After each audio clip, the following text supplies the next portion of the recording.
What is up, guys? You got Not the Worst here, bringing you this week's patch notes recap, some new event stuff going on, etc., etc. So let's go. First things, we got Hands of Gold event. When I first saw that this was up, I could have sworn we had just had this recently, but then thinking back on it, it was probably a while ago. But since I don't have a life and I just play BDO, all the weeks kind of just meld together into one. So yeah. Anyways, we've definitely had this before at some point in my life. You get a challenge starting at reset tonight. After maintenance. You complete this challenge thingy and you get to have a silver coin, which can be exchanged for some items.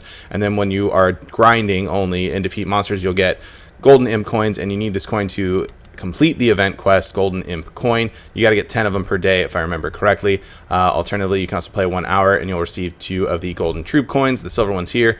And what do you do with all these bad boys? You've also got this thing here, combat gathering, red battlefield things, different quests to do those. And what do you do with them? The important thing. You can trade in 10 for 20 cron stones, 20 for 30 mem frags, 30 for a Valk's 50, which is pretty nice, or 40 for the old RNG box. So choose wisely which one you would like. Maybe they're probably going mem frags or maybe even the Valks. I'm not going RNG box. Of course I say that, but I'm actually going to go RNG box. Next.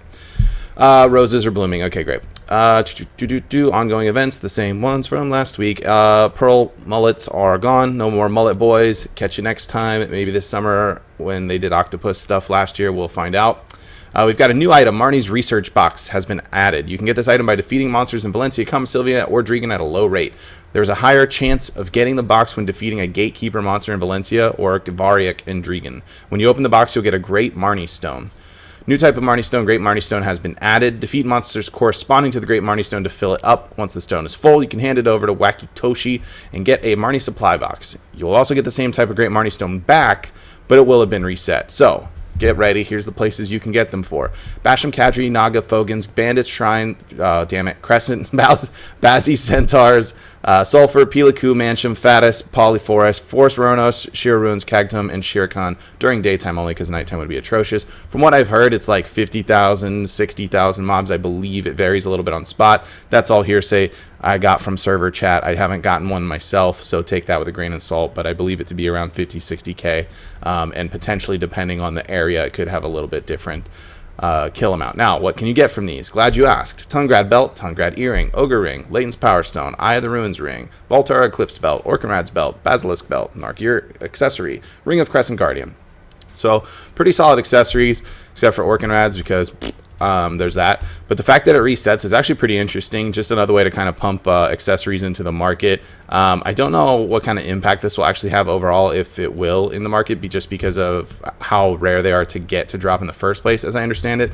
But I believe over time, since they reset themselves, like you get another one every time you turn it in, that's just kind of like incentivizing where you're already going to grind or whatever to like just keep going. So interesting thing. I think it's pretty cool. We'll see how it plays out long term, and I'm sure they'll adjust it because they make positive adjustments every week, right? There's knowledge for each one that's been added. You can get titles for each one that you get as well. And here's some steps for a clearer view. I just gave them to you, so there you go. Text which appears when you attempt to open up an item with a character of a gender which does not meet the gender condition of the item has been changed like the following. Before, there's no item. After, class is restricted. Okay. Fix the issue where certain geographical features of the Valencia Waragan nest would look unnatural. Made improvements to the issue where it was difficult to get out of irrigation system at Valencia Castle and Medea when an elephant was dropped. The seagulls will fly normally around the skies of Portaferia. Thank God, I was waiting on that one. Obviously, the Pearl Mullets are gone because the event ended. New NPC voiceovers. Conditions for activating the trade button for the trade manager NPCs has been removed. Locations of certain NPCs at Sangre and Bazaar will now appear more natural. Yada, yada, blah, blah, blah. Class changes. You can now auto-move while equipped with both the Matchlock and Trina Demolition Axe. Common female voiceover has been added. Fixed an issue where the character would occasionally scoop up water multiple times. Matchlock reloading motion will now look more natural. Only items you can actually loot will be displayed. After you enter the game, when you click on the mouse button while the character is facing the screen, you'll now immediately see the character's backside. Woohoo! By class, effects of charging thrust have been improved for Warrior. Sork, graphical issue, which Voltaic Pulse 4 will now cast more quickly.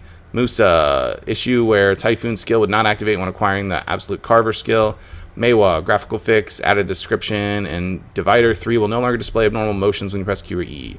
Dark Knight, changed the Shadow Strike skill effects, and actually a tiny little bit of a buff for us old DKs here. Obsidian Ashes and Shadow Strike It's now fixed where they would not activate when there was, you could get LOS'd by like a ceiling. So if there was like something above you and you use Shadow Striker Obsidian Ashes, it just didn't work, and they removed that. So now it works, allegedly. I haven't tried it. Striker graphic fix. Lawn, when hitting a target with the Cymbidium skill, you can now properly combo to the 3-point stipple skill while holding down LMB. Additional visual effects, blah, blah, blah. Knockdown effect for the Black Spirit Full Bloom on Archer and Full Bloom skill will now only apply to PvE. I have no idea the impact that makes, but I bet Archer's still ridiculous. And certain effects for Deadly Explosion have been changed. Okay. Item changes. Fix the issue where the sub-weapon would look abnormal when equipping the Trina Matchlock. The number of tokens required for an exchange for the Hunter's token has been changed. An additional item available for each exchange has been added. Description related to summoning time for the Fat Catfish Man, yada yada, no one cares. Main weapon exchange, sub-weapon exchange coupon, and awakening weapon exchange coupon will now have a purchase limit of 1 per family. Why is that, you ask? I'll tell you. Because we wanted to make the process of re-rolling your class a bit easier. So we introduced the main weapon exchange coupon, sub-weapon exchange coupon, and awakening weapon exchange coupon. Unfortunately, it came to our attention that it was possible to abuse these in order to increase profit over the central market. As this was not the intention of the system, these coupons will now be restricted to a one-time purchase per family. We will continue to monitor the central market and all other game mechanics to prevent unintended use of the systems. The 1 per family limit will be applied from 8th of May 2019, allowing all adventurers to make the purchase from this date.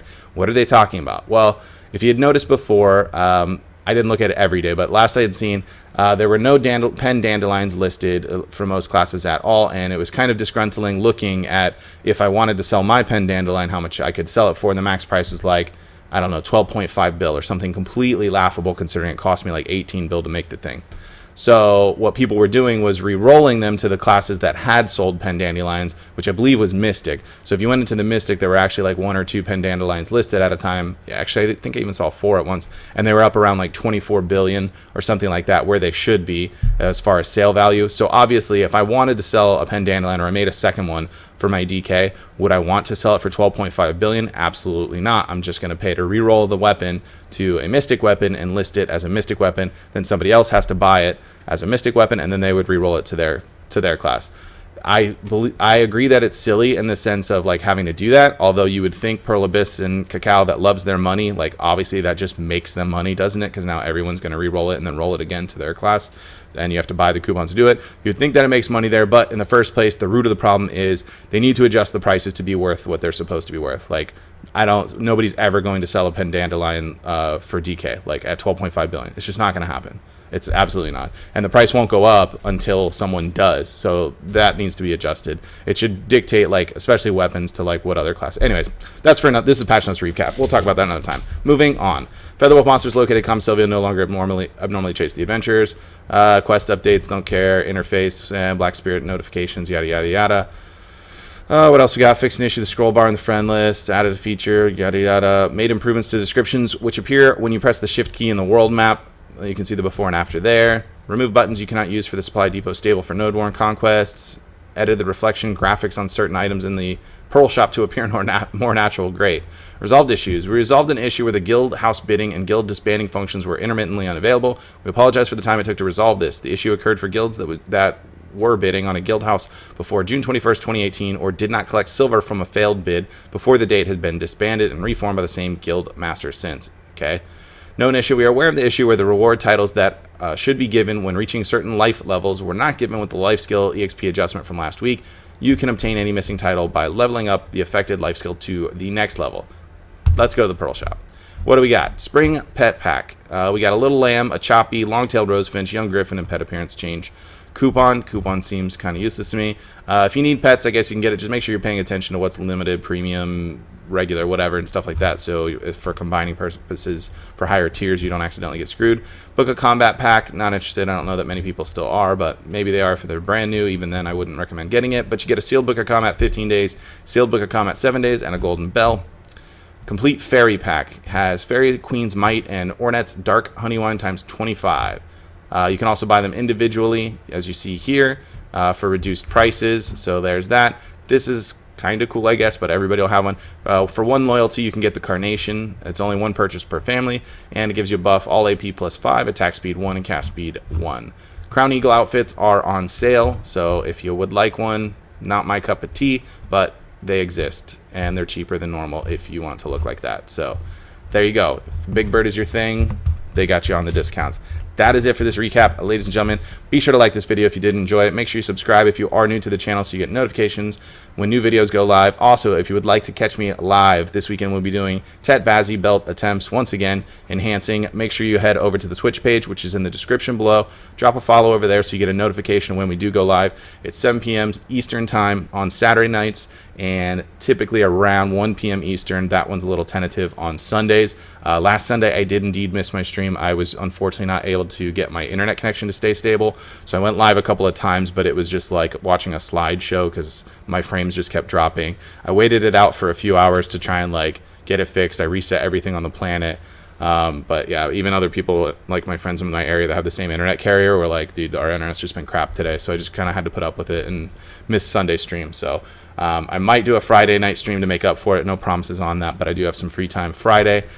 So I will try and maybe fit in what we would have done Sunday. There's a solid chance we might do Friday, Saturday, Sunday streams, but stay tuned to find out. Anyways, that's going to be it for this video. Everybody, thank you for watching, and I will see you next time.